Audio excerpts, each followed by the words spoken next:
नमस्कार, मैं अर्चना त्रिपाठी शुक्ला हिंदी लर्नर्स के यूट्यूब चैनल पर आपका स्वागत करते हैं। हम बैंक लॉकर लेते हैं या फिर हम बैंक में पैसे डिपॉजिट करते हैं, तो हम ये सोच कर के करते हैं कि भविष्य में हमें इस पर इंटरेस्ट मिलेगा या फिर ये जो हमारा धन है, हमारा एसेट्स है, यह सुरक्षित रहेगा। परंतु होता क्या है, हमें ये नहीं पता है कि बैंक में हमारा जो एसेट्स है वह कितना % सुरक्षित है। तो उससे रिलेटेड बहुत सारे लोगों के मन में क्वेश्चन होते हैं कि क्या बैंक लॉकर लेना चाहिए, क्या बैंक लॉकर में चीज़ें सुरक्षित रहती हैं या नहीं रहती हैं। अगर कोई सामान खो जाता है बैंक लॉकर में रख के तो कौन जिम्मेदार होगा। अगर बैंक जिम्मेदार होगी तो बैंक क्या हमारा सामान का जो भी वैल्यू था, वह एसेट्स की जो भी वैल्यू थी वह वापस करेगी। इन सभी क्वेश्चंस का आंसर हम इस वीडियो में देंगे। वीडियो के लास्ट तक बने रहिएगा और अगर वीडियो पसंद आएगी तो ज़्यादा से ज़्यादा शेयर कीजिएगा और चैनल को अभी तक अगर आपने सब्सक्राइब नहीं किया है तो चैनल को सब्सक्राइब कर लीजिए। आपके और हमारी तरह भारत के लाखों लोग जो होते हैं वो वैल्यूएबल एसेट्स, चाहे वह कैश हो गया, चाहे ज्वेलरी हो गई या फिर गोल्ड हो गया, वह बैंक में डिपॉजिट करते हैं जिससे वह सेफ रहे। बदले में होता क्या है, अभी अपने कुछ दिन पहले ही यूपी का एक केस था। उन 18 लाख रुपए बैंक के लॉकर में कैश रखा हुआ था। बाद में पता चला कि उसमें दीमक लग गया। जब लॉकर चेक हुआ, कस्टमर गया अपना लॉकर चेक करने, तो पता चला कि दीमक लग गया है। तो इसके लिए जिम्मेदार कौन है, आज हम आपको बताएंगे कि यदि चोरी होती है या फिर कोई डिजास्टर होता है तो आपका पैसा कैसे सुरक्षित रह सकता है। अगर आपके पास में लॉकर है और लॉकर से कोई वैल्यूएबल एसेट्स चोरी हो जाती है तो इसकी जिम्मेदारी कौन लेगा। आपको बताते हैं कि ये सब जिम्मेदारी बैंक की होती है। बैंक की रिस्पॉन्सिबिलिटी होती है कि वह अपने लॉकर को सुरक्षित रखे, वे जो कस्टमर के डिपॉजिट्स हैं उनको सुरक्षित रखे, उसकी रिस्पॉन्सिबिलिटी ले। परंतु अगर किसी भी कारणवश बैंक में चोरी हो जाती है या आग लग जाती है या फिर रॉबरी हो जाती है या अगर बैंक कोलैप्स हो जा रहा है या फिर बैंक के किसी भी एम्प्लॉय की नेग्लिजेंस की वजह से किसी भी प्रकार का कस्टमर का नुकसान हो रहा है, तो आपको बता दें इसकी भरपाई बैंक करेगी। और यह भरपाई कितने करेगी।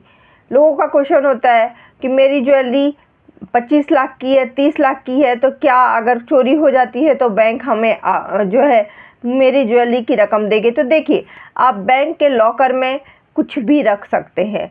बैंक ये चेक नहीं करता है कि आप लॉकर में क्या रख रहे हैं। तो आपने कितने की ज्वेलरी बैंक लॉकर में रखा, ये बैंक मैनेजर को नहीं पता होता है। कितना कैश आपने रखा, ये बैंक मैनेजर को नहीं पता होता है। लेकिन अगर किसी भी नेग्लिजेंस की वजह से, आग लगने की वजह से, चोरी हो जाने की वजह से अगर जो है आपकी ज्वेलरी, आपका कैश चला गया है, तो बैंक जो है जो आपसे एनुअल चार्ज लेता है उसके 100 टाइम्स तक आपको जो है देगा। यानी कि अगर आपसे बैंक एनुअली 100 रुपये चार्ज करता है तो 100 का 100 टाइम्स यानी कि 1000 रुपये वह जो है आपको देगा। 100 टाइम्स ही आपको देगा।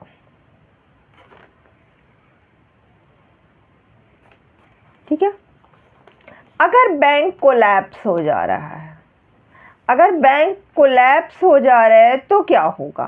तो आपको बता दें कि अगर कोई भी बैंक कोलैप्स हो जाती है तो आरबीआई ने गाइडलाइन निकाला है डिपॉजिट इंश्योरेंस का। वे प्रत्येक कस्टमर का इंश्योरेंस कराती है। तो आपको 5 लाख रुपए तक सम एश्योर्ड राशि मिलेगी। अगर आपके 3 अकाउंट है उसी बैंक में, तीनों अलग अलग अकाउंट है, अलग अलग उसे, तो आपको 5-5 लाख रुपए 3 अकाउंट के मिलेंगे।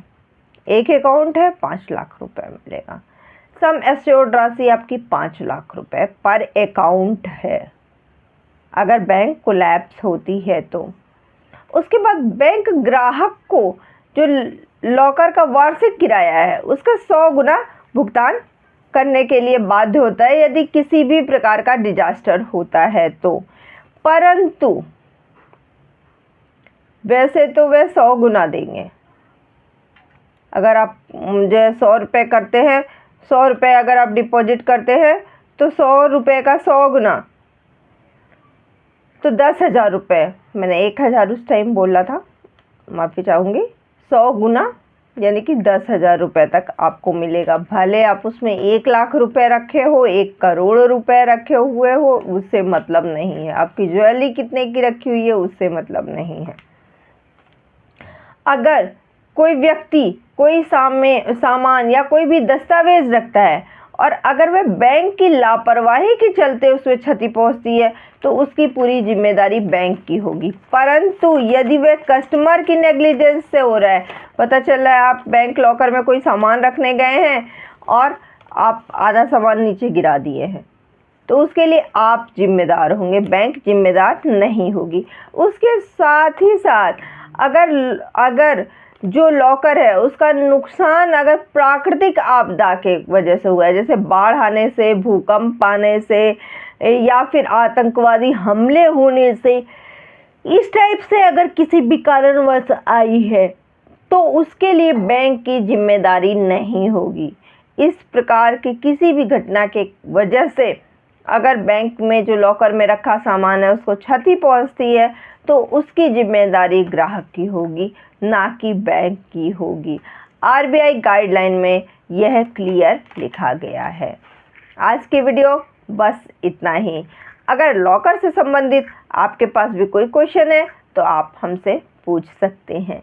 हाँ, एक क्वेश्चन और आता है कि मैम बैंक में लॉकर लेना है उसके चार्जेस क्या होते हैं। तो आपको बता दें कि हर बैंक के हर शाखा का चार्जेस अलग अलग होता है।